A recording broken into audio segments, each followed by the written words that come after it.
스피커가 될 수 있다. 안녕하세요 토크살롱 시청자 여러분, 저는 서울 스피커스 뷰로의 에린입니다. 오늘도 최고의 브레인 알렉스님을 모시고 토크살롱 트렌드썰을 시작할 건데요. 안녕하세요. 네, 안녕하세요. 지난번 톡더비 진짜 잘 봤어요. 세계 3대 투자자인 짐 로저스를 직접 만나서 굉장히 편안하고 또 재미있게 인터뷰를 하셨더라고요. 네, 제가 짐 로저스를 만나고 와서일까요? 세계적인 억만장자들이 어디에 투자를 하는지 궁금해졌습니다. 100만도 아니고 1000만도 아니고 억만장자들이 눈독을 들이는 분야가 있는데요. 이제 지구만으로는 부족한가 봅니다. 이들의 관심은 바로 우주 산업입니다. 알렉스님, 왜 우주 요즘 특히 많이 들리는 것 같아요. 왜 그럴까요?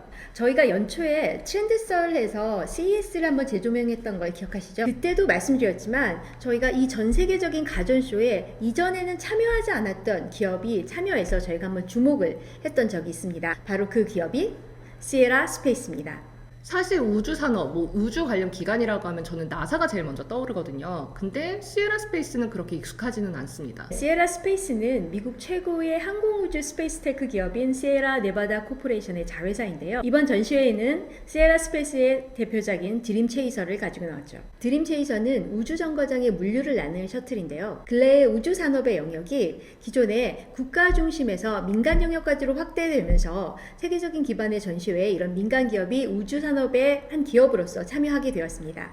그래서인지 CES의 시에라 스페이스 전시관에는 정말 수많은 인파가 많이 몰려들었습니다. 우주에 대한 관심이 굉장히 높다는 걸 보여준 거죠. 와, 진짜 엄청난데요? 저는 우주라고 하면 뭔가 제가 닿을 수 없는, 그러니까 갈 수 없는 그런 미지의 세계로 여겨지는데요. 뭔가 산업이라는 영역이 잘 상상이 되지 않습니다. 사실 우리 인간은 아주 오래전부터 인간의 근원이 어디인지에 대한 궁금증은 굉장히 많이 가졌습니다. 즉 우주에 대한 관심은 인간이 갖고 있는 가장 근본적인 호기심이라고 할 수가 있겠죠. 그러면 호기심을 넘어서 우리 좀 구체적인 산업 이야기를 해보도록 할까요? 네. 우주 산업이라고 하면 아무래도 특정 국가, 특정 기술에만 한정된 건 아니겠죠? 우주 산업이 다소 어렵게 느껴지실 수도 있을 것 같은데요. 저는 이 우주 산업에 대해서 크게 한 3가지 정도로 구분을 해봤습니다. 생각보다 우주 산업은 가까이 있습니다. 인공위성 발사체나 아니면 위성 이런 것들을 만드는 하드웨어와 관련된 그런 영역이 하나 있을 거고요. 그리고 실제로 그 영역들이 움직일 수 있도록 전파라든지 통신, 관측 기술 이런 것들에 관련된 분야가 또 하나 있을 거고요. 그리고 3번째는 실질적으로 우주와 직접적으로 연결된 기술을 우리 실생활에 적용하는 분야라고 좀 볼 수 있을 것 같아요. 예를 들자면 우주에서 먹는 식량 같은 경우 동결 건조를 지키는데요. 이런 방식을 우리 실생활에 적용을 한다던가 아니면 우리 자동차의 HUD, 헤드업 디스플레이나 아니면은 ABS, 안티락 브레이크 시스템 같은 경우가 실제로 자동차에 적용이 되기도 하거든요. 우주의 산업은 우리 실생활에 가까이 적용되는 기술이기도 합니다. 에린님이 우주를 아주 멀게 느껴지는 것은 아마 이런 우주, 항공, 동체 이런 영역에 한정짓는 것 아니면 달이나 화성, 멀게는 안드로메다 이런 데까지 생각하는 것 때문이 아닐까 생각합니다. 맞아요. 저는 우주가 왠지 이번 생에는 체험할 수 없는 그런 영역으로 느껴지거든요.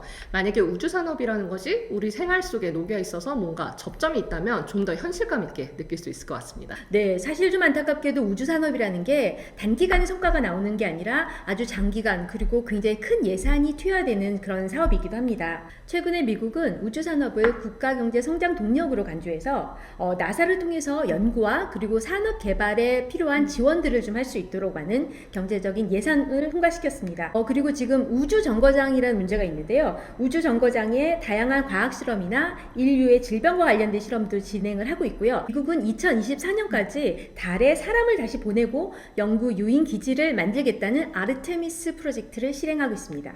네, 아르테미스 프로젝트에 대해서는 제가 조금 더 설명을 드리도록 할게요. 미국은 1970년대 아폴로 프로젝트 이후에 50년 만에 달로 인류를 보내겠다는 유인 달 탐사 프로그램을 시작했고 이게 바로 아르테미스 프로젝트입니다. 우리나라도 10번째 참여국이 되었는데요. 이 프로젝트를 통해서 우리나라는 이제 민간 기업들이 선진 우주 기술과 협력이 강화될 것으로 아주 크게 기대를 하고 있습니다. 아무래도 이 아르테미스 프로젝트가 미국에서 주도를 해서 그런지 중국은 참여 국가에 없는 것 같더라고요. 그래서 중국은 자체적으로 우주 개발의 사업을 선언을 하고 나섰는데요. 지난 2020년 중국은 독자적인 우주 개발을 선언하면서 선저우 12호를 발사했고 2045년까지 우주 강국 미국을 앞서겠다라는 야심찬 포부를 보여주게 됐습니다. 역시 중국의 움직임도 계속 눈여겨봐야 될 것 같아요. 그러면 우주 진출이 활발해지면서 또 동시에 주목받고 있는 기업이나 아니면 기술, 산업 분야가 있을까요? 네, 우주 산업의 분야는 굉장히 복잡하고 광범위합니다. 그 중에서도 우주 진출이 가능한 몇 가지 분야를 좀 꼽아보면요. 인공위성, 우주 탑재 체제를 활용한 반도체나 배터리 분야, 우주인을 지원하는 바이오와 의료기술, 또 지구와 우주 간의 통신과 데이터 분석을 위한 통신 및 인공지능 분야, 달과 화성 표면의 탐사와 자원 채굴을 위한 로봇 산업이 크게 각광을 받을 것으로 예상이 됩니다. 이 분야도 굉장히 투자 가치가 높을 것으로 예상이 되네요. 그럼 오늘의 마지막 질문이 될 것 같습니다. 대한민국의 우주산업 과연 어디까지 왔을까요? 지금 현재까지 한국은 17개의 인공위성을 가지고 있습니다. 이들 중에는 우리나라가 자체적으로 개발한 인공위성도 있고요. 또 해외 기술을 이용해서 발사를 올린 인공위성도 있습니다. 우리나라의 천리안 2호의 경우 프랑스의 아리안 스페이스에 탑재돼서 궤도로 쏘아 올려졌는데요. 이 당시에 소요됐던 비용이 약 한 800억 불 정도 된다고 해요. 굉장히 많은 돈이죠. 앞으로도 우리는 끊임없이 관측의 영역을 좀 더 확장하고 정교성을 높이기 위해서 위성을 계속 올려야 되는데 우리나라의 기술이 없다면 이렇게 외국에 큰 돈을 들이고 계속 많이 의존할 수밖에 없는 것이 현실입니다. 그래서 우리나라 기술 개발이 더욱 중요한 거죠. 지난해 3월 대한민국 우주전략보고회에서 문재인 대통령은 2030년까지 우리나라의 발사체를 활용한 달 착륙의 꿈을 이야기했고 또 우리나라가 세계 7대 우주강국으로 발돋움해야 됨을 강조했습니다. 그리고 작년 10월 우리나라도 독자적인 발사체 누리호를 발사했죠. 네, 비록 궤도 정착에는 성공을 이루지 못했지만 많은 경험과 정보를 습득하는 데도 큰 영향을 미쳤다고 생각합니다. 과학자들은 특히 우주과학 분야에서는 실제로 쏘아보지 않으면 그게 저희의 실질적인 정보하고 지식으로 쌓이지 않기 때문에 이것이 단순한 궤도 정착의 실패가 아니라 궤도에 이르는 과정으로 인식하고 있습니다. 네, 최근에 아주 반가운 소식을 들었습니다. 과기정통부가 2022년 8월에 한국형 첫 달 궤도선을 미국 스페이스 X의 펠컨 9 우주선에 탑재해서 우주로 쏘아 올릴 예정이라고 합니다. 고요의 바다 드디어 성공하나요? 네, 오늘 알렉스님과 이야기를 나누니 우주산업의 현재와 그리고 앞으로의 전망에 대해 잘 알 수 있었습니다. 다음 트렌드썰에서는 우주 분야에서 굉장히 열심히 활약하고 있는 글로벌 기업들에 대해서 소개하도록 할게요. 앞으로 우리가 우주 진출하는 날이 얼마 남지 않은 것 같습니다. 인류가 우주로 진출하는 그날을 기다리며 우리는 또 다른 세계의 소식을 발빠르게 전하도록 하겠습니다. 그럼 다음 시간에 만나요.